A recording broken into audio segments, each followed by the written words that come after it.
Have you got a bit of a structure? Or? I've got a structure, Andy, and I'll tell everyone right now. Right, we're live. Hello. Hello, everyone. Thanks for joining us. This is Ant-Man Quantumania spoilers review. Then we're going to get into a little bit of a hot topic later on. Marvel fatigue, superhero fatigue, DC fatigue. Is it a thing? Is it a myth? Does it exist? We'll find out. I've got three strapping young gentlemen here with me. How are we all doing, guys? Yeah, good, man. Thanks for having us on again. Do always appreciate it. Should we just do like a brief little introduction of everyone? Then we're just going to get straight into the review and get our first thoughts. So, Paul, we'll start with you. Yeah, hi guys, Paul Tams here. I've got a YouTube channel, Paul Tams Movies, Games, TVs. I haven't done anything on it for a while, but I still talk to these lot on Instagram most days. And we talk about stuff, movie reviews and Marvel stuff. And, well, we're going to basically talk about what we say on Instagram on a live stream. Yeah, man. Andy, do you want to introduce yourself, mate? Yeah, folks, I'm Andy, Electric Geek, as it says down the bottom left there. So yeah, I've got a YouTube channel as well. I mainly kind of cover 4K Blu-ray. That's my kind of bag, reviewing 4K movies, comparing them with the Blu-ray, all that kind of stuff. But I do kind of like lifestyle, if you like, Blu-ray, collecting videos, hauls, unboxings and stuff. So, and live streams. So yeah, pretty much kind of the same ilk as Paul, but a more kind of technical aspect. Cheers, Andy. And Tarek, Lockdown Stash. Yo, so I am Tarek, Lockdown Stash. I haven't done anything for quite some time. I think it's been over a year now. Just, you know, but what I would be doing would be touching on a lot of the Eastern cinema and the martial arts films. That's like my passion, my, you know, where my forte is, you know what I mean? And breaking down fight scenes and so forth. But yeah, I definitely, I'm a video gamer. I love my comic books as well. So we're here to talk some comic book stuff and just have a laugh and try Healthy to entertain. debate. Yes, a healthy debate. No fighting, guys. Healthy debate. Healthy debate. Right. Let's just get into some like non-spoiler first thought of Ant-Man. Paul, should we start with you, mate? And just an overall thought of Ant-Man, Quantumania. Sorry, Ant-Man and the Other Wasp, Quantumania. Overall, first opinions of the film, but spoiler free. We'll just keep this first little intro spoiler free, then we'll get straight into it. Sure, man. Yeah. So, I walked out of Quantumania. Happy, sort of. I enjoyed the film. Wasn't the best Marvel I've ever given me. It's not the worst. Middle of the road. I viewed it. I walked out and I sort of stole this off Tarek, but when I read what he said, it sort of hit me the same. It reminded me of like a campy Flash Gordon-esque space romp, well, quantum romp movie. It was very tongue-in-cheek. It leaned heavy into the humor for the most part for me. I did find it funny. I know a lot of people saying that the humor didn't land. I was laughing my ass off at a lot of things in it. I've just got an easy sense of humor, I suppose. It was a good time. It was an easy 2-hour watch. It's not perfect. It's got problems, but I was entertained by it nonetheless. Cool, man. Tarek, we'll go with you next, mate. Yeah, I mean, yeah, when I went to watch it first thing Friday morning, and then my wife went to watch it afterwards as well. When she came out, I was really interested to hear what she says, you know, because she's you know, since we got together, you know, she got into the comic books and stuff as well. Before she was just watching the Marvel films, she got into comics, and she goes, it was just really entertaining. You come out of it, and she just had more questions about Kang, and I was like, you know, I had to pull out the education books and start going like, right, so this is Kang, and this is what he's capable of doing, and this, that, and the other. But I found it highly entertaining, and I got to be honest, yeah, like Paul said, you know, it's nowhere near as epic as people make it out to be. It definitely is like Flash Gordon meets many other campy 80s era type of space adventure films, and that's what it was. It was, you know, you got a lot of this come out, and I think what is it, just what, 2 hours and 10 minutes or something like that, the runtime. So I think what it is a lot to take in that 2 hours and 10 minutes in regards to, you know, all these visuals and all this, that, and the other. You know, but yeah, I mean, it done what it needed to do. It entertained me for 2 hours. I got to see some good moments in the film, some memorable moments in the film. And I came away, you know, not disappointed. I actually lowered my expectations. I do that all the time now, unless it's a character that I'm really, really, really in love with. And Paul knows about those characters. And if I go in and I come out, go, fucking hell, man, I don't know what to think about that. But yeah, I would say definitely that I came away entertained and you know, happy to give my thoughts on it, man. I think Paul was the first person I messaged when I was out. Cool, man. Andy? So spoiler free, I went to see it with my brother on day one, just because it so happened to align with my shifts. It's difficult for me to get to the cinema, having young kids and stuff, but the stars aligned. So it's a night out. I seen it as after we're going for beers after it. So you know, kind of same as you, Tarek. I didn't go in there with huge expectation. My excitement's dwindled from the Marvel movies anyway. And I wouldn't say Ant-Man's my favourite character, but I do see him as a bit of like comic relief. So went into this one, but this one differs from obviously the first two. It's Quantumania, so you know you kind of know right from the off, the clues in the title, that this is going to be visually very different to what we've seen in the previous two. So yeah, kind of similar to what you said, Tarek. It kind of reminded me a lot of Star Wars, like LA, A New Hope, like the whole kind of Mos Eisley spaceport canteen, that goofy feeling, you know, something from like, it actually reminded me of that Disney animated movie, Strange World. I don't know if you've seen that yet, but it kind of felt like that, although that gets to fully do its own thing, whereas this movie can kind of play with that, but it's always within the restraints of an MCU movie. So it just kind of flirts with different styles, but on the whole, it's enjoyable. It has some funny moments. I think some of the humour is so kind of tried and tested now within the MCU that you can almost see some of the gags coming, which makes them less funny. But there was some crazy stuff in there that was kind of wacky and funny, and it was entertaining. It's an entertaining 2 hours, but it didn't, if I'm honest, leave me super excited for what's to come. It was kind of like, okay, that's fine. I'll come here again for more light-hearted entertainment, but I'm not now totally amped for Kang or, you know, this kind of multiverse that he's trying to push. But it's okay. It's not the worst film ever. It's not the best either, is my kind of thoughts on it initially. Cool.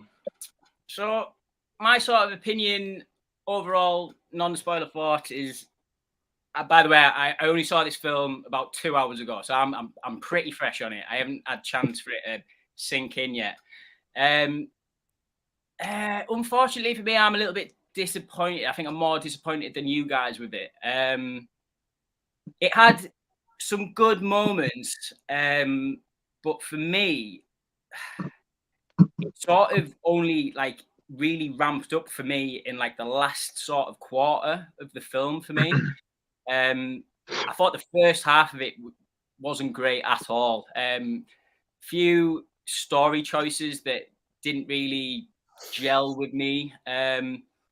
Things that I overall liked was Michelle Pfeiffer in the film. I thought Michelle Pfeiffer absolutely ruled in the film, to be honest.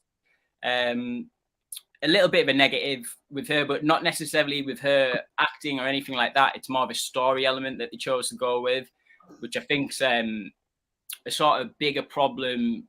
As Paul, we were talking about it earlier on, like that. I'll get into spoilers. Should we just get into spoilers full swing right now? Let's do it. Let's do it. Right, gloves are off. Right. So basically, me, my biggest disappointment with this film is, and it's not necessarily I thought he was bad, I'm just a little bit disappointed with what we sort of got here, and that is Jonathan Majors. And I know I'm going to be in a minority with this one. I didn't think Jonathan Majors was particularly amazing in the film. I thought there was like, I'm not getting this overall like arching threat for the MCU moving forward that it was sort of ramped up to be. As just an Ant-Man film, I thought it was okay. I thought the use of the whole family was pretty good, but Evangeline Lilly's definitely pissed some people off at Disney, but she didn't really have a massive part to play. I thought it was a little bit like she just saved the sort of day at the last minute twice in the movie. Right. Ant-Man and the Wasp. And, yeah, not that Wasp. But yeah, I'm a bit disappointed with it overall. I thought before going into the film, I thought if I lowered my expectations, and I thought if they can just get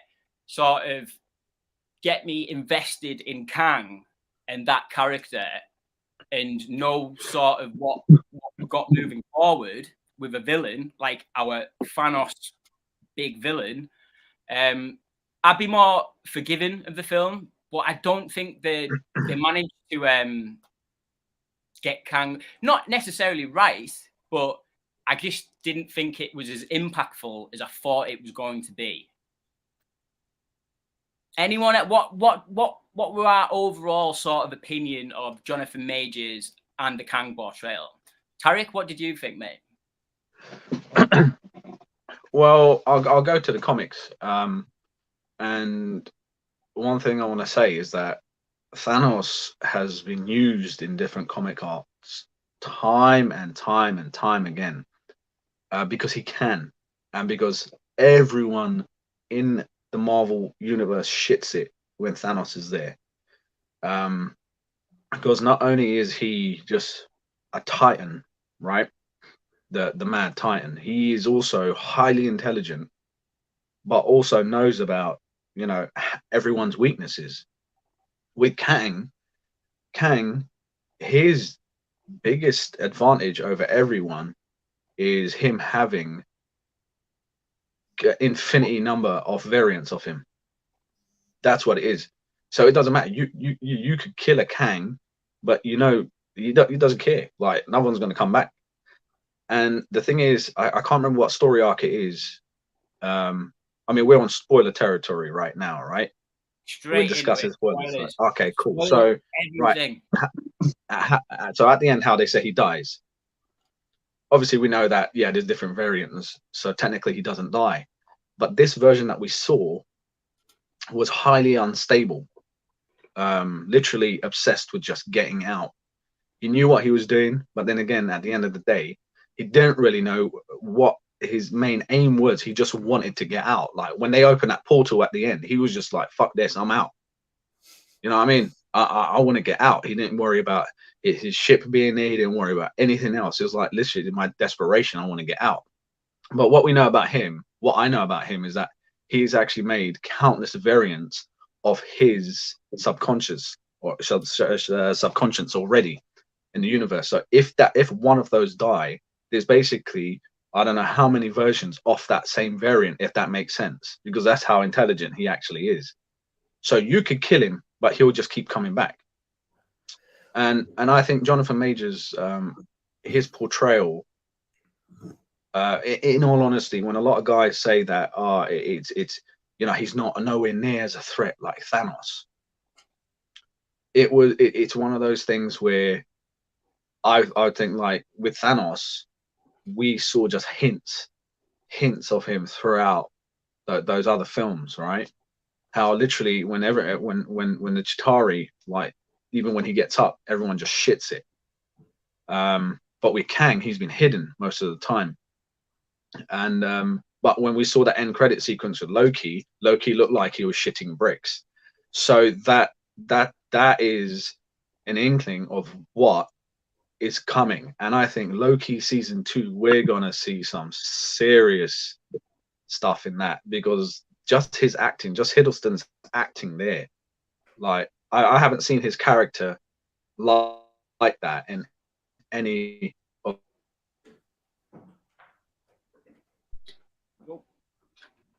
You there, Tarek? Everyone there, it cut off there for me. Yeah. Yeah. So sorry if I went on a little bit, but yeah, that's. I reckon Jonathan Majors. It was kind of like a tough. It is a bit of a tough role to play because the character himself, Kang. It's kind of hard to find that one version of him. Whereas Thanos, he is. Everyone just shits it when they see him and when they hear his name. But I reckon he did. I reckon he did a good job of it, and I reckon he's going to do a better job when he's portraying the different Kangs, and you're going to get to see just how much of a threat this guy actually is. And I think Loki season 2 is really going to give it to us in that. Like, don't get me wrong. Like, Jonathan Majors and Kang was the best part of this film, but that's like coming from a film, like a very mediocre film, I find. So it was a little bit of a lackluster performance. I did really like the end, like, brawl fight that he had with, like, Scott. Like, that was the most sort of, like, impactful thing for me throughout the film, that I thought, like, oh yeah, like, this is meaty. I can get my teeth into this. There seems like a lot of desperation. Just like certain facial expressions that Jonathan Majors did in that particular scene. But things prior to that, I don't know, like, he got his ass kicked by a lot of ants. A lot of ants. Andy, what did you think of Kang, our MCU Phase 5 big antagonist moving forward? Yeah, so to put it mildly, a little bit underwhelmed, like yourself. Now, unlike Tarek, I don't know of Kang other than just, seeing him in the odd thread or popping up in a YouTube video. I'm aware that he's a legacy, much loved, villain who's all powerful. But seeing him on the screen and at the end of Loki and in this movie is the first time I've seen this character. Jonathan Majors is very charismatic. He's got a huge presence, and I appreciate what Tarek's saying. And at the end of the day, this guy's strength is that he has control of the timeline. He understands the timelines of the universe, and he understands how he can use and abuse that to get what he wants by creating variants of himself. Which obviously is probably why someone like Jonathan Majors, a young actor that's up and coming, and he's already been, he's widely appreciated already for the roles he's played. He's thinking, I'm going to get to play not just a villain, but loads of different incarnations of this villain, in different multiverses. So I get why that might be appealing for him to take that on. But I kind of agree with you. I think that sometimes, like, the kind of like predetermined humour that the MCU films have to stick to, like, again, we're talking spoilers here. So MODOK, is it MODOK, whatever he's called? Like, Yeah, MODOK. He's absolutely ridiculous, right? That is absolutely ridiculous. And I know he's probably quite. I am not a dick. I think he's. Am I right, Tarek? He's fairly accurate, at least in how he's depicted visually to the comics. Yeah, so, and to an extent as well. He actually is like that in the comics as well. He's like he's a comic relief character. He's supposed to be. He is. He's supposed to look an idiot. Which is absolutely fine. The thing is, it's like, how are you supposed to take a character like that seriously? In all honesty, in on pages in comic book. I remember when Marvel Legends, you used to get Marvel Legends figures and buildable figures. It's like, I thought, who the fuck's this MODOK? Now this is beautiful. I made him, and I thought, I don't even want this fucking shit. I really don't want it. What the hell is this big head with little arms and legs, like with a couple of guns? What is this? And the thing is, if you want a decent depiction or like a portrayal of this character, it's in the Marvel Avengers game. But still, in that, when you see his transformation, it's still fucking hilarious. It's ridiculous. It's one of those characters that you think to yourself, like, I always thought to myself, like, when people were like, oh, we want MODOK. I was thinking to myself, why do you want MODOK for? It's not why. It's not going to work. I'm just happy that they put him in it just for him to get killed off. And that's it. Here you go. You're happy? We put him in a film. We're going to move on now. Yeah. It always reminds me of like Weasel from the Suicide Squad, just like a daft comic relief character. That is what he's like in the comics. He's just a stupid character, and people are going, "Oh, get MODOK in." I'm like, why do you want MODOK in these films? But here he is. Here's what a live action version looks like of MODOK. For me, MODOK had the best arc in the whole film, to be honest. He had the most visible arc. Listen, hell. Like, I'm not like MODOK. I've got no like feelings. And Tarek, that's so funny you mentioning about them toys and building up MODOK. I felt the exact same thing when I built up Mojo. So I had like it was a Toy Biz line, and like I was like, who the hell is this? Similar to MODOK, but I thought. Look, right, I thought I was going in ready to hate MODOK. I was like, oh, everyone says this is shit, so I'm just gonna. I loved it. Like the whole bit at the end where he's, like they're all like, oh, like yeah, you're an Avenger. It's so good. Totally silly, but like it did give me some nice relief off a pretty bogged down film that I was not loving. It's one of them people are saying, oh my god, look at the CGI, look how bad he looks.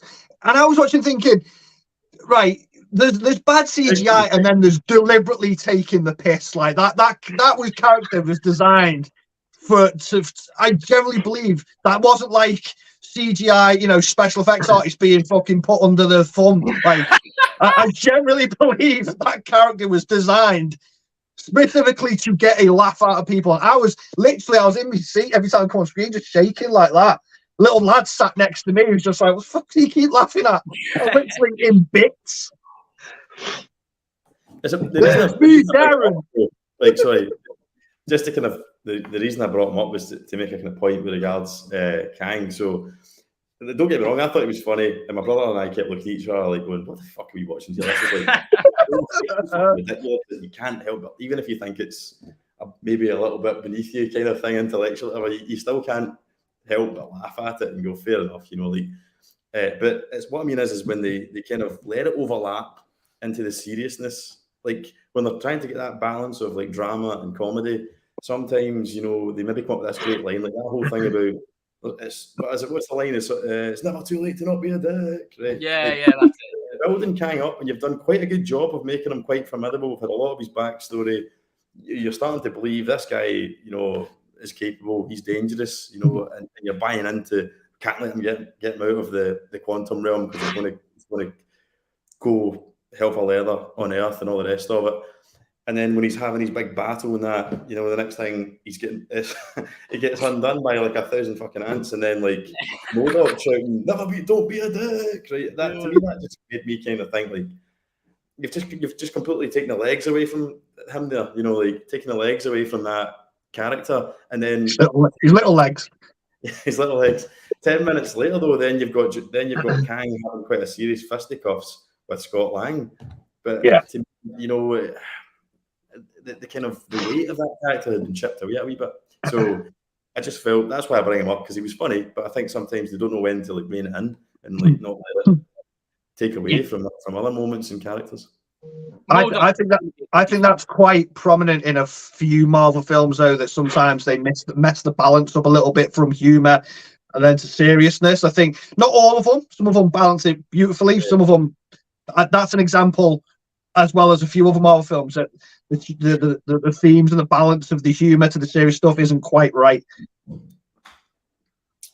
So we went through Kang, MODOK. What did we think about the Ant family? So let's just start with Scott. How do we think Scott was portrayed in the film? I really like the bookends. Like, I know I've seen a lot of people that don't like that, but I like the start and monologue that he has. I wish we got a little bit more of like Scott Lang life. They did a good job in the opening montage, but that's all they were, just montages at the start of the film, at the end of the film. Like, I thought it was quite interesting that Hope had like took over the business and was like developing all this like new technology and stuff and like deforestation and all that. I thought that was quite interesting. But I enjoyed all of the Ant family. I'm a bit perplexed why they've recast Cassie. Like, I thought that girl in was it Endgame? Like, she hasn't got any screen time in that film really whatsoever. The bit of screen time she does have, I thought it was pretty good. It's pretty emotional. I mean, Scott Lang comes back.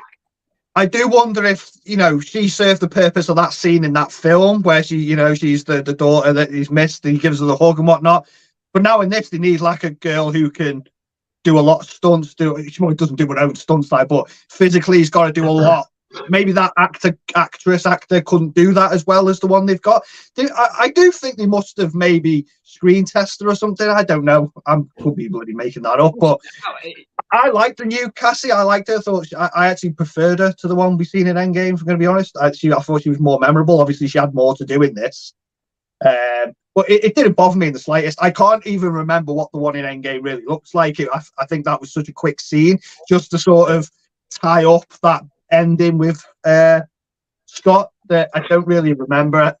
She wasn't very memorable. So when they recast her, I was like, is that the same one? I don't know. I can't remember what she looks like. So that was sort of my feeling with it. I think her whole story in the film and her like arc or whatever in the film was okay. It was fine. I like the bit where she's sort of like getting trained by Scott in the middle of the film where like, oh no, it's jump and punch. Like I like all that sort of stuff. But yeah, she was fine. I thought Paul Rudd, like, where's Paul Rudd got this time machine from? I mean, Scott Lang. I mean, Paul Rudd, like the man looks amazing. Like he's going back in time. Like I think about it, like when he like in Anchorman and stuff like that, and he looks older there than he does here.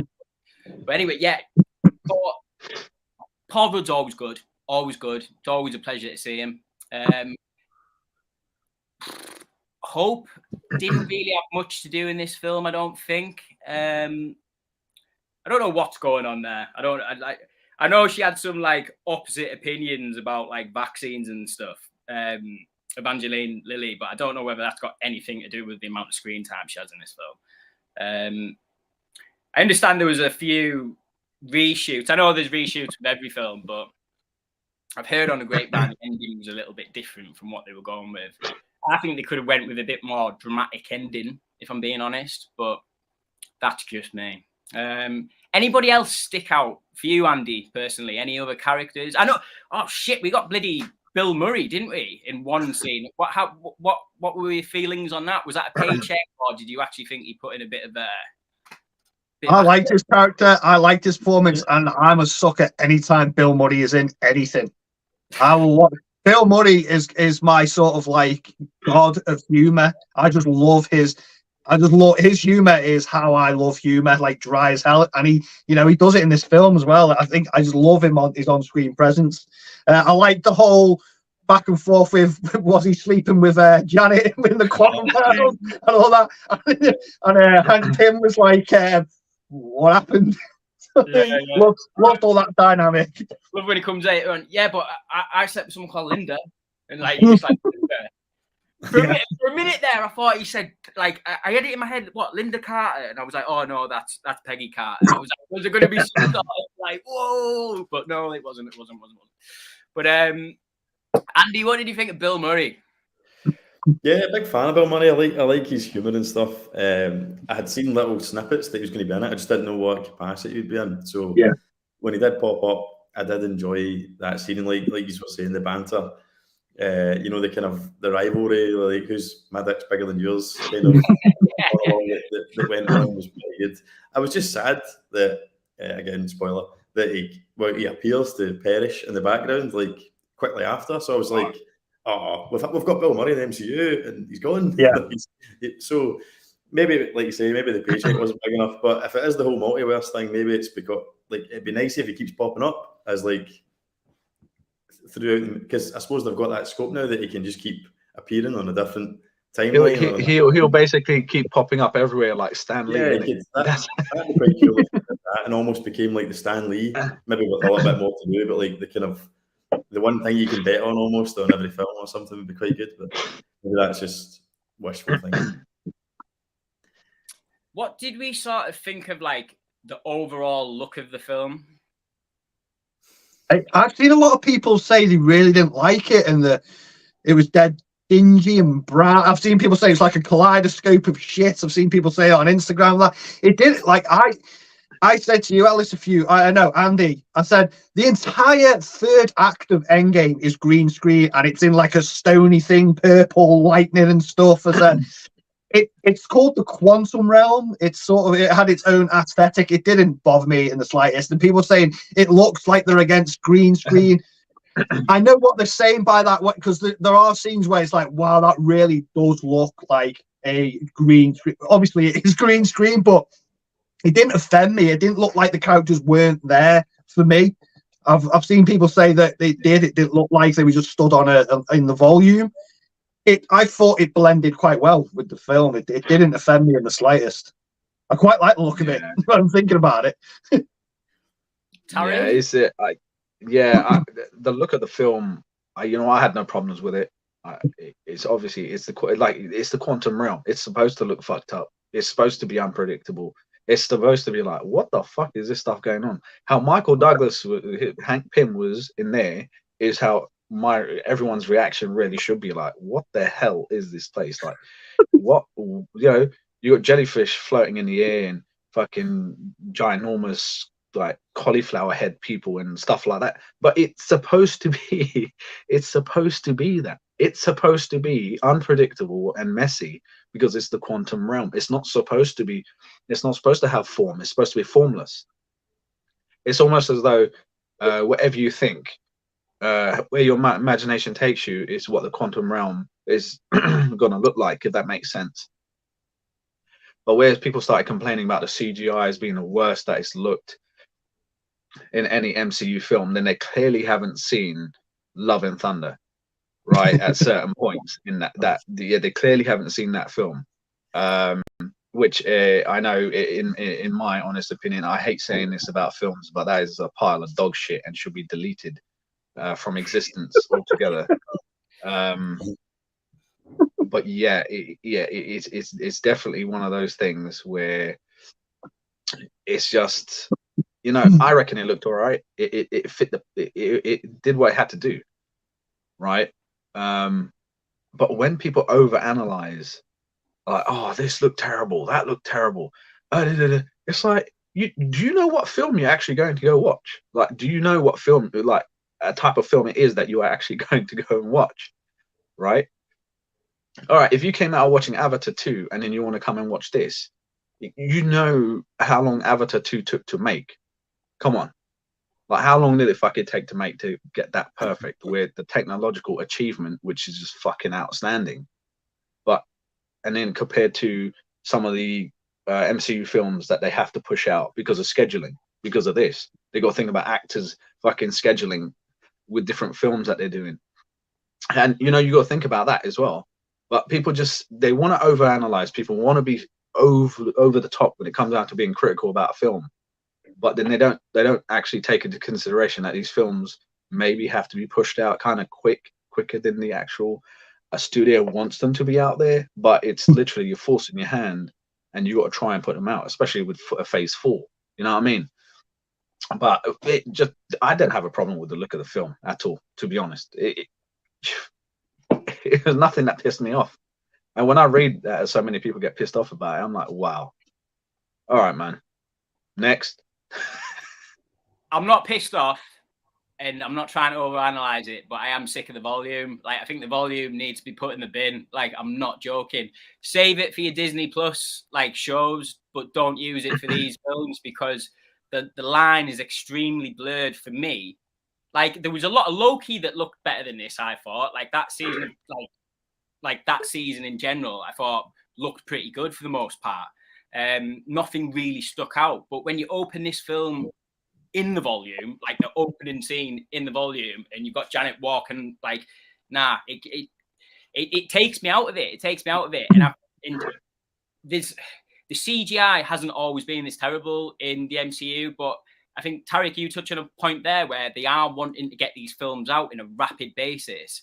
And 10 years ago, we also weren't releasing 3 shows on Disney Plus.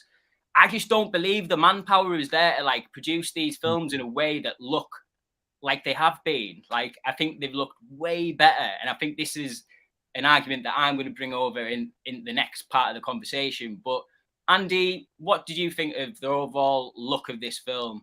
And yeah, just this film in particular. Yeah, so as far as the actual technical green screen, whatever you want to call it, whatever the latest name for it is, I didn't find it jarring. It wasn't like I was watching and thinking, oh, this is poor, or the live action sticking out or anything. it was just the overall design of the Quantum Realm I found just a little bit uninspiring and a little bit done before. But the Quantum Realm doesn't exist, I don't think. So I don't know what a Quantum Realm looks like. Do you know what I mean? But see how it did look. That's pretty much how I imagined it to look. And I am not like creative in the slightest. I'm not an art director or anything, right? And it just felt as if like that's just the most cop out way that I want. Like, where's the kind of? I just felt as though like that it should have had more of an impact. The film is called Quantumania, right? Yes, the title is Ant-Man and the Wasp, but it is ultimately Quantumania is the movie. That's what we're going to see. And I was just watching it and just kind of thought. I actually thought that movie, that animated movie, is it Strange Worlds? Strange Worlds. Yeah, that is more exciting to watch and more original in what that ends up being than the Quantum Realm. I know they're two different things, right? But I just mean that, like, why is that little Disney movie, appealing to me more aesthetically than this thing that said 200 million or something like that thrown at it, maybe? Yeah. But again, I'm nitpicking here because that's what we're doing, right? We're doing a review and we're discussing it. Did it like massively offend me? Did I walk out because it looked so bad or anything like that? Was it serviceable? Did it look like what I thought the Quantum Realm would probably look like in my unimaginative brain? Yes. So that's fine. I just found myself drifting away a lot of the time and laughing to my brother because I really enjoyed Michael Douglas in this movie, right? And I seen an interview with him. Well, I listened to an interview that he did with Simon Mayo on the Kermode and Mayo podcast thing. And he was talking about the reason he took on the Marvel stuff was because up until then he hadn't done anything. He'd never done any sci-fi. Everything he'd done was contemporary. So I listened to this after I seen the movie, but I did find myself watching it all the time and just almost laughing at like, what the fuck is Michael Douglas doing this? It was like the point where see when he put his hands in that thing, I was like, Michael, you shouldn't be lowering yourself to this as 78-year-old. Do you know what I mean? Like, what are you doing, mate? Like, it was okay when you were like doing the Hank Pym stuff at the age, and he was like in the real world. But like, once he was like putting his hand in those gooey things and all that, I did kind of took me out sometimes because which is my problem. There's nothing wrong with the movie. I just kept kind of thinking of all the other roles that he's been in, and then now at like 80-odd-year-old, he's flying a spaceship using these green gloves and all that. It was like, but that's maybe my issue. But yeah, it was. I will say I did like Michael Douglas in the film, though. Oh, I thought he was great in it. Yeah, it was good. Like, he always brings a performance. It's not phoned in the slightest. All his lines are pitch perfect. Like I just loved it how the original Ant-Man basically came and saved them all. That's what he done. The original Ant-Man came and saved them, and he knew how to do it. So that was just wicked. I think that was a moment that they needed to do. And yeah. I'm gonna go off on a little bit of a tangent, but I won't. I won't go too deep. But I enjoyed the film. Like I said, it was 2 hours of entertainment. But like Andy just said, and I did want to bring this up, the film's called Ant-Man and the Wasp. Quantumania, like they were selling that Quantumania, and when I went into this film, I'm not a big fan of the Ant-Man films anyway. I like the first one. I like the sort of Honey, I Shrunk the Kids vibe of that first film. That's sort of why I like that film. Second one, I don't really like it. It's quite low on the sort of ranking of the MCU. The third one, I went into it because I wanted to know what the Quantum Realm was, and I wanted to know who Kang was. That was the selling point for me for them films. The Quantum Realm, visually it didn't bother me, but I don't think it was explained too well in the movie of why are these creatures living in there, why is the spaceships flying around in there, because in the previous Ant-Man films, now I might have missed a line or something, and if I have, I'm pretty sure you'll jump in the previous Ant-Man films, the Quantum Realm, they say, is the space within space. So it's basically when you shrink yourself so low, you're in the molecules, you're in the space between space. In the space between space, why is there aliens and spaceships and Bill Murray and all that? Do you know what I mean? Like, why are these things happening? I don't think that was explained very well in the film. And with Kang, I generally Jonathan Major's performance in it was fine, but he was fine in he was a standout in a sort of average film for me. So that's why he stood out a bit. Every word he was saying, I was hanging on because I was listening to. I wanted to know his thought process, what his goals were, why he was there and what he was going to do. Again, I don't think the film, and Tarek, I said to you, I think on Saturday, because I was Wikipediaing about the character and stuff, and I was like, I don't think the film did that good of a job of giving me his goals, apart from I want to take over everything. We'll get that, I think, in Loki season 2. They set that up on the very end credits. After the credits are finished, they set that up. And you know, people have said like, sort of comparing him to help me out, Thanos. No one knew who Thanos was until Avengers: Infinity War.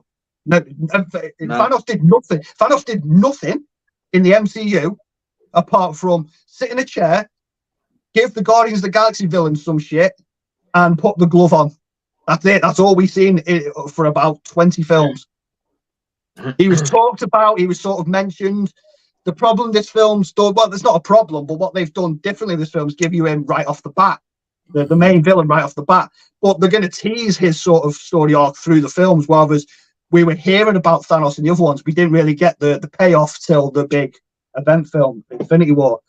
And you know, Thanos for me is one of the big bads of Avengers, the MCU, Marvel comics, and I knew about that character before the Marvel films even started. Kang, I didn't. I sort of was aware of him, but I hadn't really read any stories about him in the comics or anything. So whatever the films are telling me and the TV shows are telling me is what, you know, I'm taking it at face value. Whereas with Thanos, I sort of had a predetermined sort of idea of what he's like and what he was planning on doing. Yeah, 100%. Like I said, like Jonathan Majors is definitely the best part about this film. 100%. I know I started the conversation off with being a little bit negative on him. I just don't think he's as good as what every review I've read says he is. I thought he was fine. It gets better when he ramps up near the end. Then there's a little bit more, like Tarek said, desperation with him. He just wants to get to Earth. Like, love that sort of aspect to it. Sorry, lads, I'm just going to jump into some comments quickly. Badger, how's it going, mate? Just tuning in quick to show some love. I can't wait to watch the whole thing because I ain't seen the flick yet.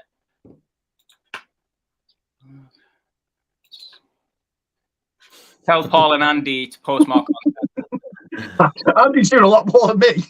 I'm trying my best, Badger. It's just like it's in the way, but I'm not dead. I'm working on something just now, so there will be Badger, more you've to got come. kids, for God's sake. I've run out of excuses, Badger, man. I'm just being lazy. We've got Drew Malcolm. I love J Majors, but I have zero desire to see this movie. It's fair. It's fair.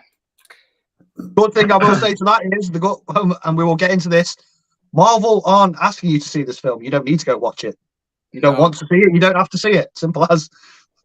Drew follows this with, for casuals like me, the MCU is too much to follow. I haven't watched any of the last 3 shows, which is a point I think we should get into in the next sort of overall debate. But just before we move into that, has anyone got any sort of last thoughts on Ant-Man Quantumania before we move forward?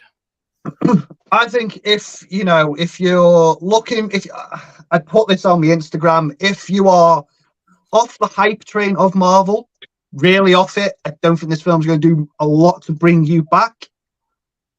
If you want just a good time in the cinema, you know, if you're not going to take it too seriously, I think it's a fun 2-hour stuff your face with popcorn flick. Some good laughs, some good set pieces in it, some good action, some good laughs in it. It's a fun time at the cinema. It didn't offend me.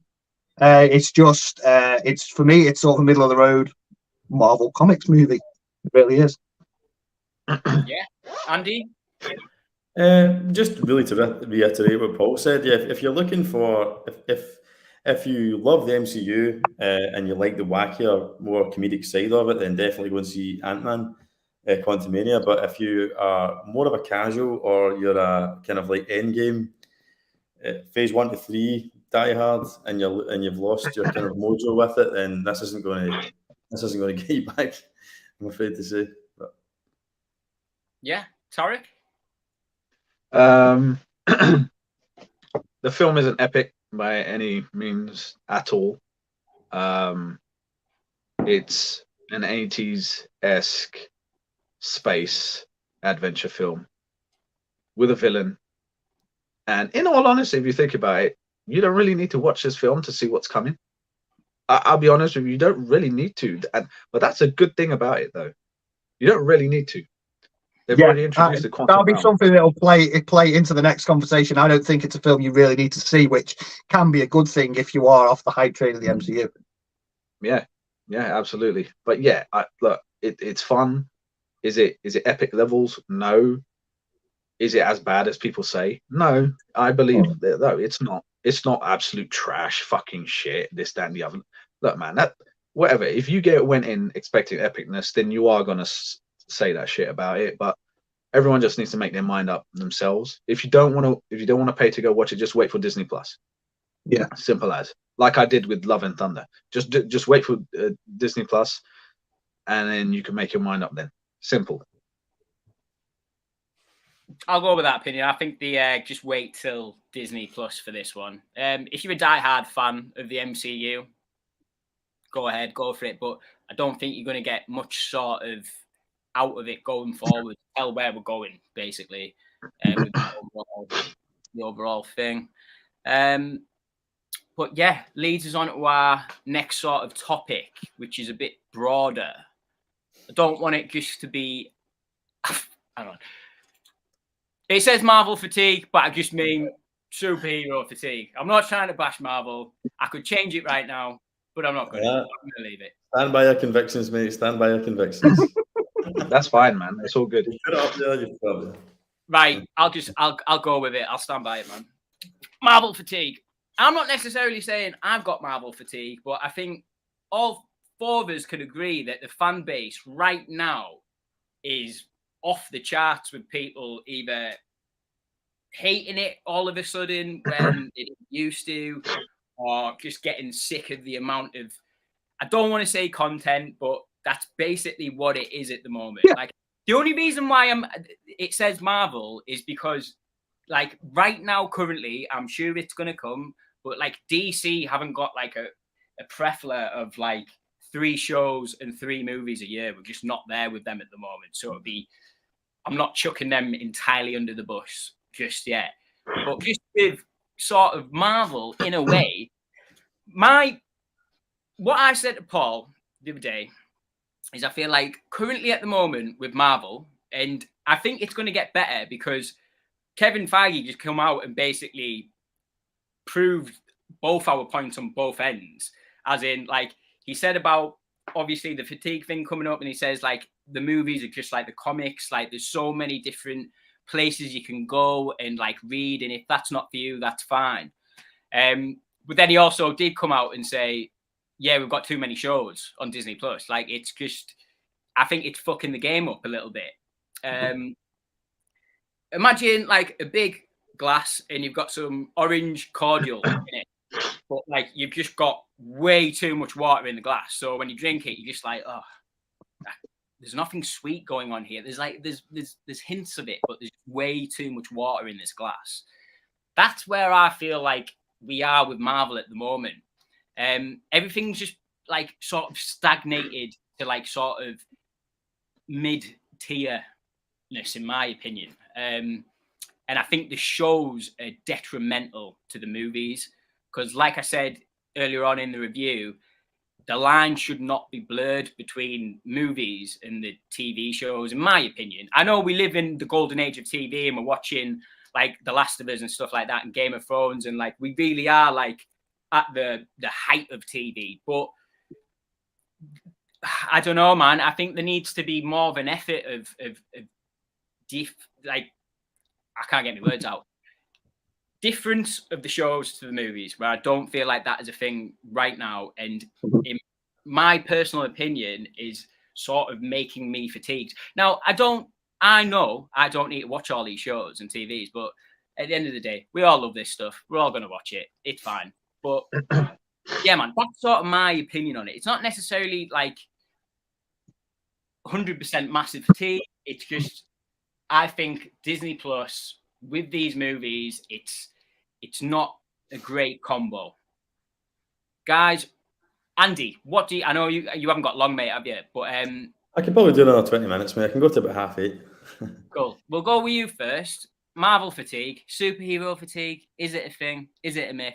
What's your opinion on it? I think like fatigue is a word, no matter what you stick in front of it. So It's in a like, dictionary. yeah. So I've not looked up the definition, but I'm going to have a stab at it that it means like physical tiredness or whatever, mental tiredness from the same thing, or something similar. If you go out and train for a marathon and run 10 miles every day, you will be fatigued with running, both physically and mentally, even if you absolutely love running.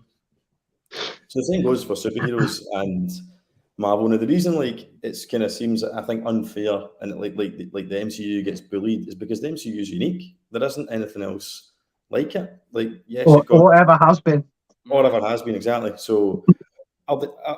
I've had a great time with the Marvel films. Love them. Got them on Blu-ray, 4K. I've got Disney Plus. Love all that stuff. Always will. Always be a geek. Always into superheroes and all that larger than life stuff.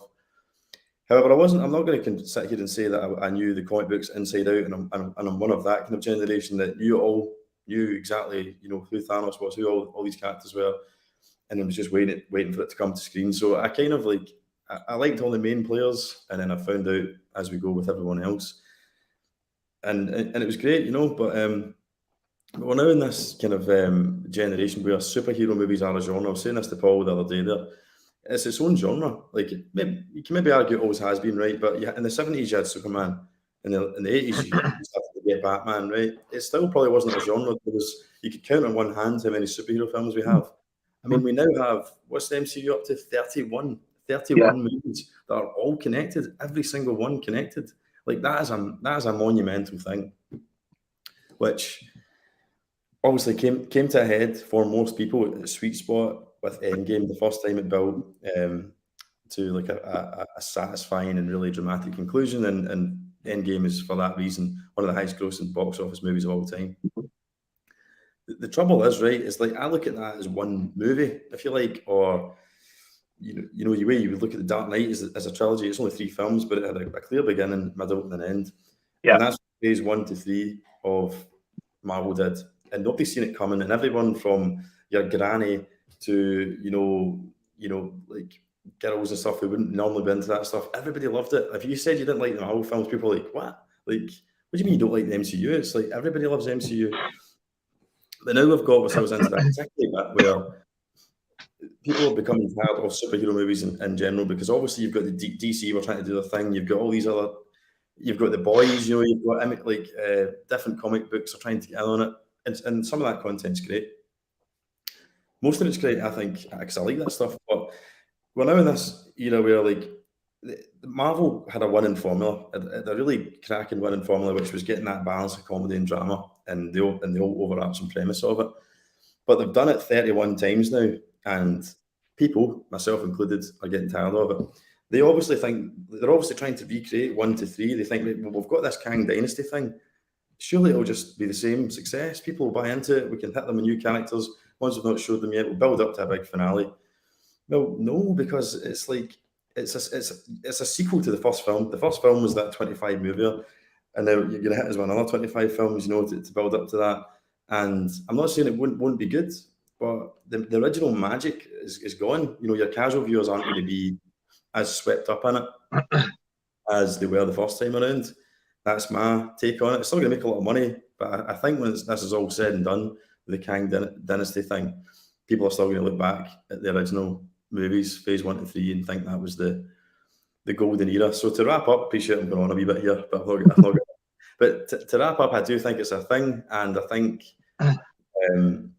it's great that we have all this superhero content in today's day and age, but they are overdoing it, and that's why people are starting to turn away from it. So they need to kind of course correct it somehow. But that's Kevin Feige's problem, it's not mine. Tariq, what's your sort of take on the fatigue? Is it a thing? Like Andy said, fatigue's a big word. We've had so much. We've been spoiled. This is the problem. We've been spoiled. We have the technology. we have the means, we have streaming, we have every fucking thing you can think of under the sun. We have now to experience what's coming out. And as technology becomes more advanced, the quicker they can put shit out, right? And like you said, Andy, it's like to a lot of people, they say the magic is gone. But it's only because, in my opinion, this is my opinion, you haven't got your Chris Hemsworths and your Chris Evans and your RDJ and Scarlett Johansson and all of these characters playing the originators. I call them the originators. So Shang-Chi came out afterwards, and then it was a massive controversy in regards to how they portrayed him in the comics. Now, how they brought him out now and modernized him, it works a lot better, but it doesn't gel with the old generation who who grew up reading Shang-Chi comics. It's like they're saying, oh, Shang-Chi's shooting firebolts out of his hands now. What the fuck's that all about? But it's like, but stories change, stories evolve, and you got to think about how to move on with the times as well. Now, I think I use this like you guys, I guess, all know that I love Kung Fu and martial arts films. I can watch Kung Fu and martial arts films all day, every day. There are loads of, like, hundreds of ones that I've watched, and I'm like, yeah, nah, I ain't doing it. Ain't doing it for me. And that in a genre as itself, it's like a martial arts film. It's, you know, even to a point from the 90s to the 2010, and there was that genre that called the wuxia. So I call it wire fu. You know, Croucher, Tiger, Hidden Dragon, Jet Li's Hero, stuff like that. That to mention the commercial ones. Now that was about at least 15, 20 years of nothing but those films coming out. And then they left. They, like, it kind of forgot itself. And then the West was introduced to Donnie Yen and Yip Man. Yip Man came out, and everyone was fucking blown away, saying, this is fucking martial arts film. This is, but Donnie Yen was in those films where he's flying around on wires, and this is what I'm talking about. And I think that's the kind of period, like, that's what we're going through at the moment, where people don't know what to make of the comic book films coming out. And the thing is, I think people want that change of pace. So that's why everyone's saying that, you know, The Boys is more for me, fuck the MCU, you know, this, that, and the other. But that's cool, man. That's cool, because you want the change of pace. But it's all down to the individual at the end of the day, man. I mean, this shit I can watch, and I'll watch films countless times. And superhero film coming out, comic book film coming out, I'm there. Show coming out, I'm there. Right? Because we're getting to see these characters on the screen. Like, I'm getting to see Kang on the screen, and how they're gonna bring this character who looks goofy as fuck in the comics, let's be honest, but his costume looked really fucking good in the film. Yeah, we'll get, you know what I mean? So when you think about stuff like that, you know, I think these little things that people, you know, probably go look at Kang in the comics and go, fuck me, man, he looks like a real goofy motherfucker, you know what I mean? And then you know, it's I think it's really hard, because we've covered this fatigue thing so many times. We tried to talk about it, and I think it's just people just want to be surprised with what's coming out. And you know, talking about interconnected films, Shang-Chi, in all honesty, stands by itself. If you think about it, Eternals, to be honest, stands by itself.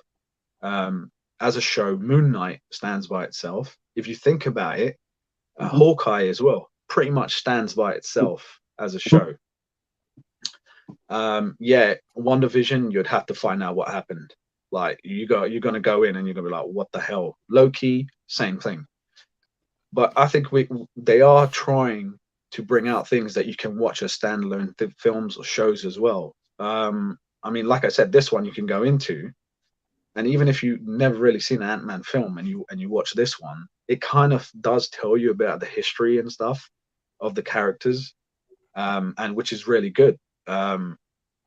But yeah, I don't think it's a thing. I think it's a thing that everyone that it's a trend now. This Marvel fatigue, this superhero fatigue. It's a trend that everyone just resorts to that, but can't really get to a point where they can actually try and explain what they actually mean by they're sick of this shit, is tired of this shit, and then when they start saying MCU just needs to end now, why does it need to end? Because you don't like something, you know what I mean? It's just because if the MCU stops, you're going to be crying like a bitch in about a couple of years because you ain't seen anything new. And let's be honest, that's what's going to happen from a lot of people. Just like Star Wars. If Star Wars ended, if Disney never bought it, we wouldn't see Star Wars continuing, right?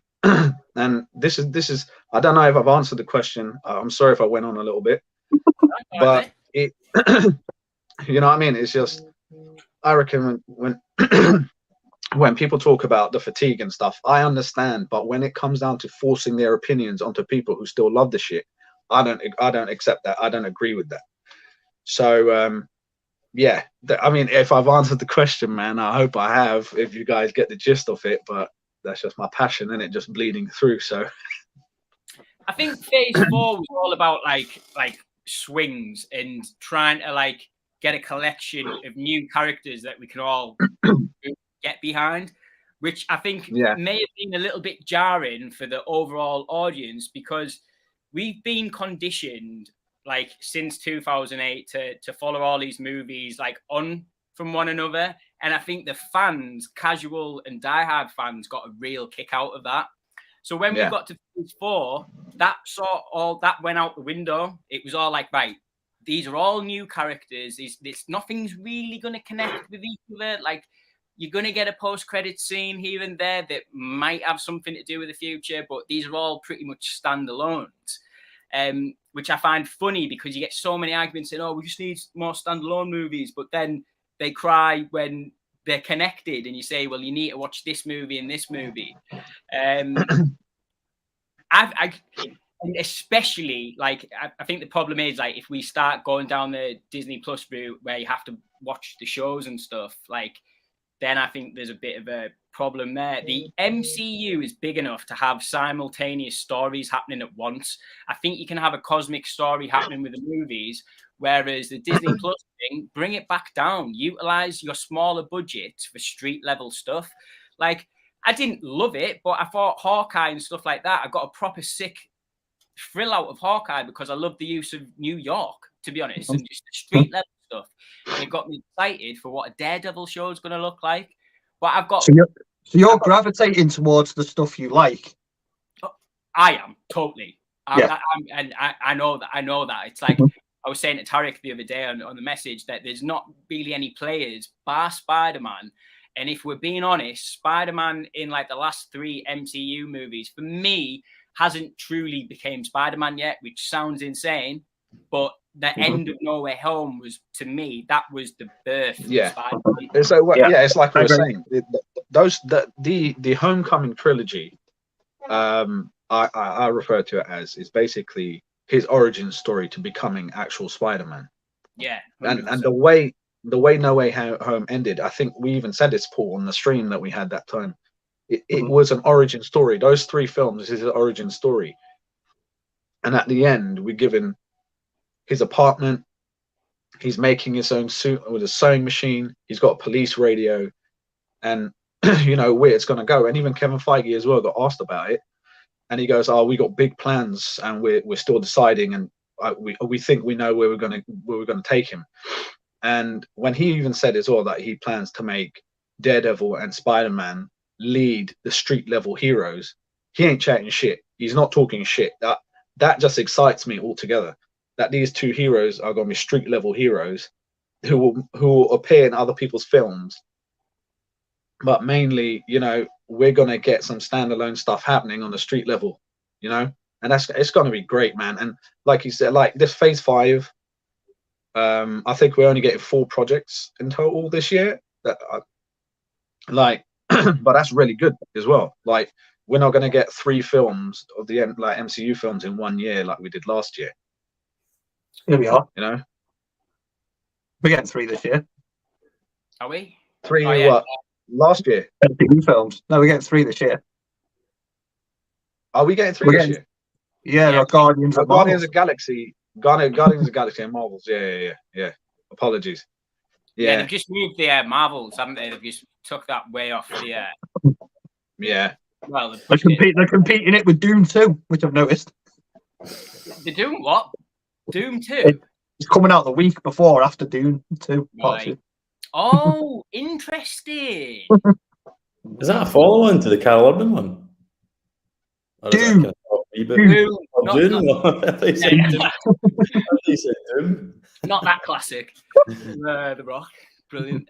But yeah, so Paul, they've moved it to a week before Doom, have they? A week before or after, it's around the time Doom Part 2 is coming out. That'll move again. No doubt. 100%. I'll just bring this comment up here because it's sort of a great one. Yeah, that's a great Blackbird one. definitely agree the shows are becoming detrimental to the Marvel reputation. They all feature more minor characters, so have to rely on the quality of the stories. But that quality often isn't there, which I do agree with. Okay, I want to say something about when I understand what people are saying.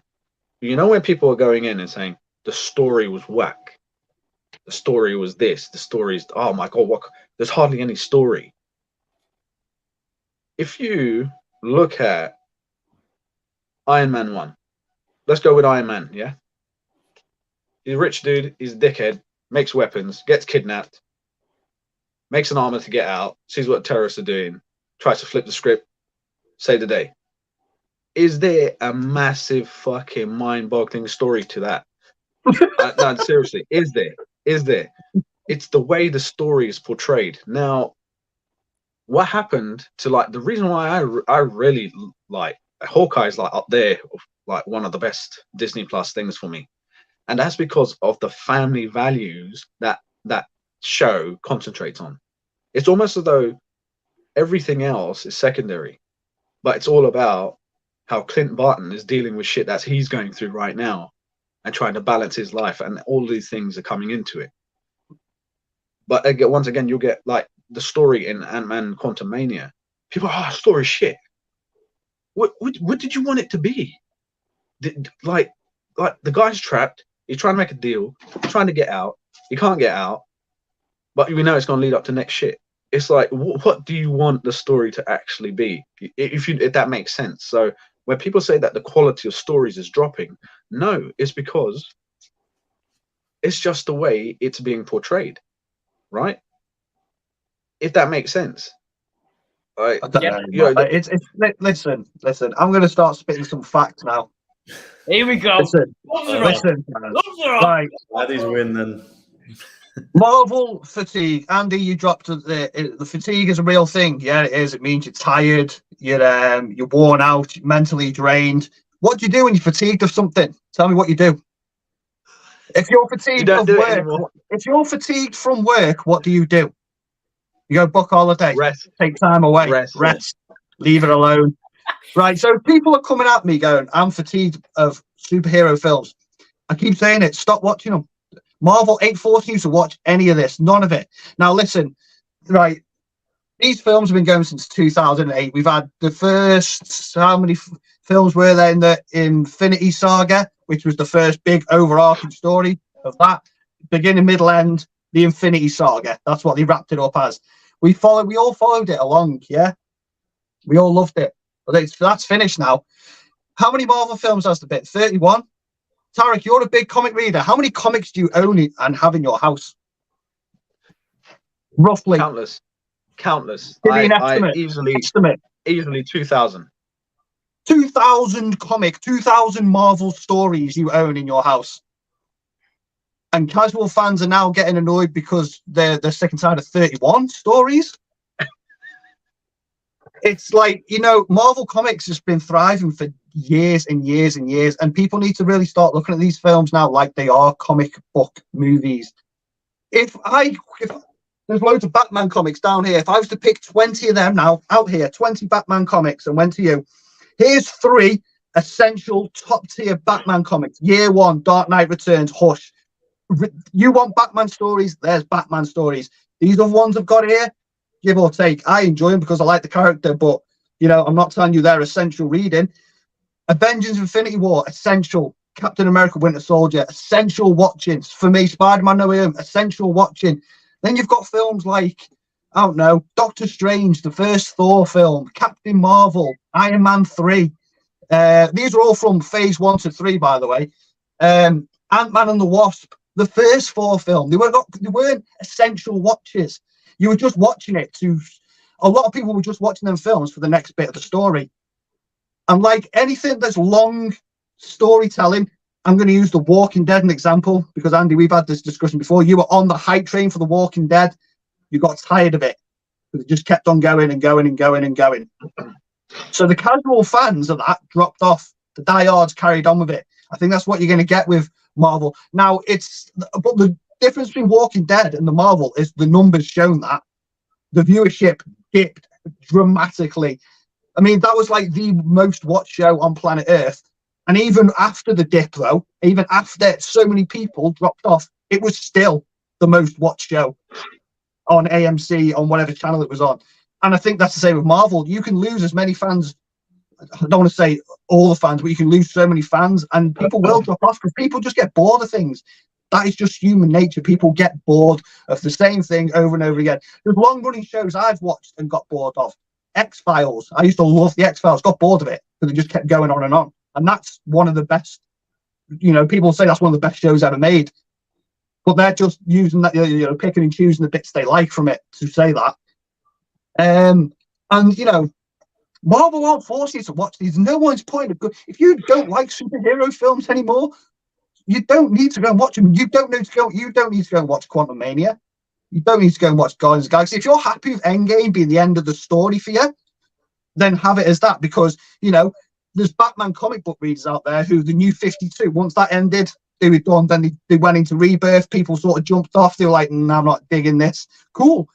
Years down the line, they might be able to get you back with something else. I think that's what comic book movie, and you know, it's 2 different mediums. I can respect that they're 2 complete different mediums. That's very important.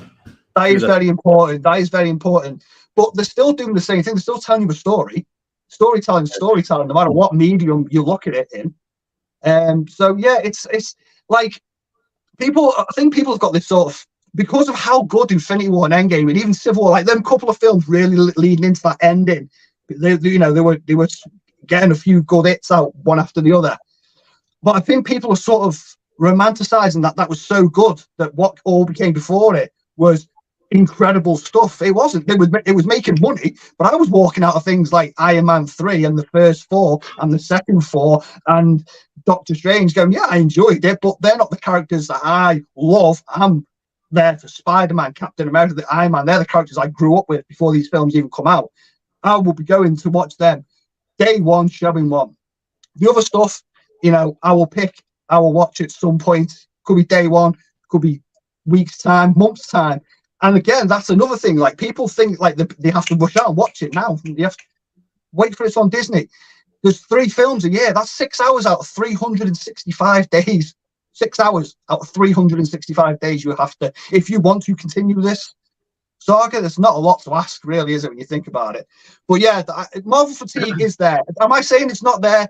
No. If you, because people have said they're tired of it, so it obviously exists. But like I said, if you're tired of something, find something else to entertain you. If you're bored, you're tired, you don't want to watch them anymore, move on to something else, because there's plenty of people who still are watching them. It's almost as though people enjoy bitching about it. Like, you don't want to watch it, don't watch it. It looks crap to you. Okay, it looks crap to you. But where did you see that constantly? And using the word hate and using the word like Paul, you say hate is a harsh word. It is. It fucking is. If you hate, I don't hate any film. I've seen thousands of films. I don't hate any of them. Yeah, it's like there's none that have caused me serious offense that I've picked up the video, you know what I mean? Like go in and say, fuck that shit, man. I want to fuck that studio, man. But I will say as well, honestly, and you know, there's a group of people out there who keep saying they got fatigue, but they're the same people who will be putting their Instagram posts up and the YouTube videos out saying, I've got fatigue, but I still went to watch the new film and I didn't like it. Oh, I've got fatigue. Well, the new one's out now. I'm going to go and watch it. Why? Why? If you're tired and bored of them, why do you keep putting... I didn't like... I used to like Doctor Who. When they sort of rebooted Doctor Who, I was on board with that until Matt Smith come into it. I got fatigued with it. I got bored of it. I haven't watched it since. Just moved on. Right? There's my David Tennant and Christopher Eccleston. There's my Doctor Who era. Don't care about the rest. I'm not bored of it. I'm not going online and going, fucking Doctor Who. Fucking sick of this fucking Doctor Who. We're living in a really weird time, like the last couple of years, where like the whole like YouTube landslide has completely changed from what it was like 6 or 7 years ago. Like hate sells now. It's really bizarre. Yeah. It's really bizarre. With a lot of people that I know me and Paul might have followed back in the day that had like healthy views for going out reviewing the films and stuff like that.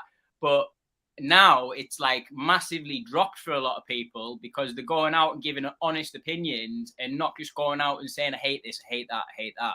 What we're doing this for? Why are we moving forward in this like weird way or whatever? There's a group of people out there that just all they do is hate, and it will bite them on the ass one day when they go to watch an MCU film and they fucking love it. They can't say that they fucking love it. But anyway, that's what Paul was saying. That's what Paul was saying. Wakanda Forever, everyone was sucking its toes when it came I didn't out. actually. I wasn't, and Tarek, you know, I actually wasn't that big on that film. But did I go online going nuts about it? But when it came out, and even now, oh my god, but it's MCU, right? It's MCU, yeah, motherfucker. MCU are dropping in quality, but Wakanda Forever's just been Oscar nominated. Yeah, but that is like that. To be fair, play devil's advocate there. That's because it's got an amazing performance from Angela Bassett. To be fair, the thing is, the film had to be carefully thought out. It's got a massive following. Yeah, we lost Chadwick, and they had to do so much. It was in production hell because Ryan Coogler said as well. He saw a cut of the film, and he goes, "This is the worst film ever. We need to do something about it." And he went to Kevin Feige and said, "Look, man, boss, we need to do something about this." And that's when he had to fucking rewrite more than half of the fucking film and shoot it all over again and started to get in the way of other people's schedules and shit like that. But he goes, I can't release this. This is garbage. But you think about when Shang-Chi 2 comes out, it will have the same feeling and wow factor. I'm confident in that as the first one, right? It will bring that same flavor. When the next Avengers film will come out, it's gonna slap so many people in the face who will be like, "Wow, fucking, I did not expect that." That's a bold statement, that Tarek. That's a bold statement. It will, mate. It will happen. It will happen. Yeah, a lot of people say, "No, I don't think it will." I personally don't think it'll be as big as the Avengers I know, because the Avengers I know are the Avengers that I know and grew up with. But I'm talking about the reception. This is another thing why people don't like it, because all right, I'll be honest with you, yeah, a lot of guys get off on fucking big hench dudes. I don't fucking know why, right? But hey, that's their thing, yeah. But oh, look how hench Hemsworth is. Oh my days, look, Chris Evans. They want to be. They envision themselves as being those fucking motherfuckers there, and yeah, they're hot, yeah. But I don't fucking do that. I like the portrayal of the characters, right? And then Robert Downey Jr., the amount of women who are like, oh fuck me, you know, yeah, you bang me right now, and then, you know, but then you got motherfucker like Simu Liu come out, and everyone's thinking, who's this Chinese Canadian motherfucker coming in here? He ain't the next Iron Man. He ain't the next this, that, and the other. Then you got this whole cast come through, a quality cast for Eternals, which I really fucking like that film. Yeah, I reckon it done such a good job. It done what it needed to do. And I believe that it flopped because it didn't have Iron Man, Captain America being mentioned countless times, and someone else making a fucking cameo in the film. But this is the thing, innit? This is why the reception, the next Avengers film, they will have to use probably like an AI of Tony Stark, Robert Downey Jr. being an AI, and that will bring some people in. You know what I mean? I will say the problem I said just before we went live to Ellis, I think Mark, the MCU's sort of problem they have at the moment is, for obvious reasons, they've used all their heavy hitters, their household name characters first. Obviously, they're going to do that. That is the best business model. Get your Captain America in, get your Iron Man in, get your Spider-Man in. get the characters everyone knows, you know, in these films. And when they were making these films and they were first putting them together, they probably didn't bank on it being as successful as it was. You know, they probably knew it was going to be successful, but they had to use them characters to get butts in the seat. But because they've now used them characters, some are still there, some are now gone, they've moved on. There's probably about 3 characters they've introduced since Endgame that I actually like. Others I'm not too fussed about, but I'll still go and check them out. They might be able to, you know, Guardians of the Galaxy, I didn't have a clue who they were until the film come out. And, you know, that was sort of lightning in the bottle. They were characters that become overnight household names.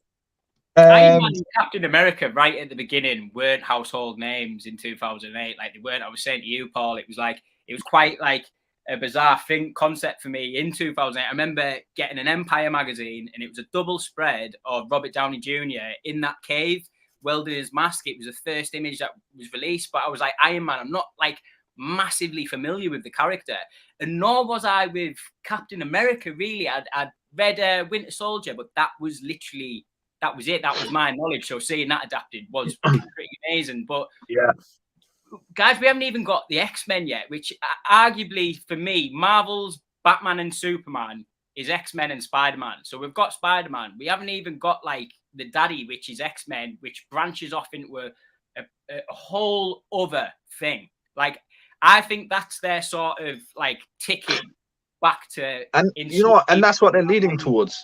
They're leading towards all of that. They're leading towards the mutants. The Fantastic Four are going to come out. Kang is being introduced because it's vital to the mutants and to the Fantastic Four. He's a vital character to that. And this is where they needed to bring Kang in. Everyone's thinking, why couldn't they bring someone else in? No, they needed Kang because they're going to leave it too late to bring the mutants in, if that makes sense, and the Fantastic Four and, you know, these characters. You know, and at the end sequence, I was saying to Paul as well, they gave a very, very, I reckon, to a lot of fans, a massive hint about En Sabur Nur being introduced, who people would know as Apocalypse, right? Who later becomes Apocalypse. And you saw that at the end credit when you saw the ones as the Pharaoh and in the advisor and stuff like that. We know that, Tariq. Casual people ain't gonna know that, man. But what I'm saying is that to the fans, that was massive. Because to the diehard fans, that was a good thing. So you know, to the fans, that was massive. So if people go, so what were these Easter eggs at the end? And the internet's going to be full of explanations saying that Kang is like, you know, he's vital to introducing the mutants and the Fantastic Four and Doctor Doom, and to bring all these characters in. So it's watch it all play out. And I think people are going to eat their words. We're on the way there, the bigger picture. I'll just get this last 2 comments. This is from Chris Carl. MCU, love it or hate it.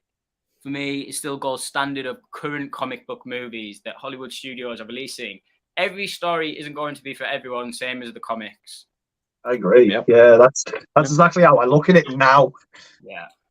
All I'll say is wait until like 2026, like when we've had like 3 James Gunn DC films come out, or 2 in a year, then 2 shows, then 3 Marvel films, and we'll have this same conversation in 3 years' time and see if it's still if we have this. It's like Andy, you know, Andy said though, comic book now is a genre. You know, there's horror movie fans out there. Do you think they like every single horror film they watch? Do you know how many horror fans watch until they get the gold, do the good shit?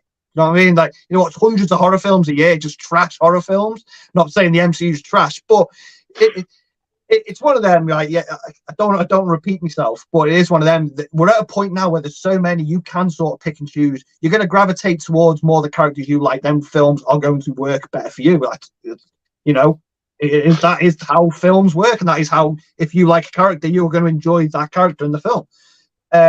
But like I said, I think they do, like you said, Alice, the X-Men is their sort of what they've got in the back pocket. They are going to use that. You know, they've got the rights for it now. Fantastic Four as well. You know, get Doctor Doom in. Secret Wars, I think, is going to be awesome when that comes out. But they really need to start now. Phase 4 was sort of like the fallout of Endgame. It was sort of, it's like season 4, if you like. You know, we've had the big end season 3, which was in Endgame, and now we're sort of going into season 4, and they were bringing in new characters, new story beats, and you know, but I would say now going into phase 5, they really need to start weaving into. I want to know where they're going, and we've only had one film in phase 5, and it didn't give me that just yet. No, but I think by the end of the year, I'll have a lot more of an sort of idea of where phase 5 is going to go and where Marvel's going to go in the future. Yeah, perfect. Well, guys, I think we're going to leave it there if that's okay. Yeah, man. Perfect way to go out on there, Paul. But yeah, man, thanks for coming on, lads. I'm sure we'll do it again soon. 2 seconds, Chris Kyle, just get your comment up. We still have MCU's Fantastic Four and X-Men to come. Still top tier heroes still to come. Let's be fair. First string of movies were the B characters that the studio had left. Yes, that is very true. Property to the other studios. Yeah. It's just amazing that they didn't have a lot of the rights to a lot of these characters back in the day, but we wouldn't be where we are now if they did. So, but yeah, man. So, right, we'll end it there. Thanks for coming on, guys. Thanks for everyone watching at home and stuff.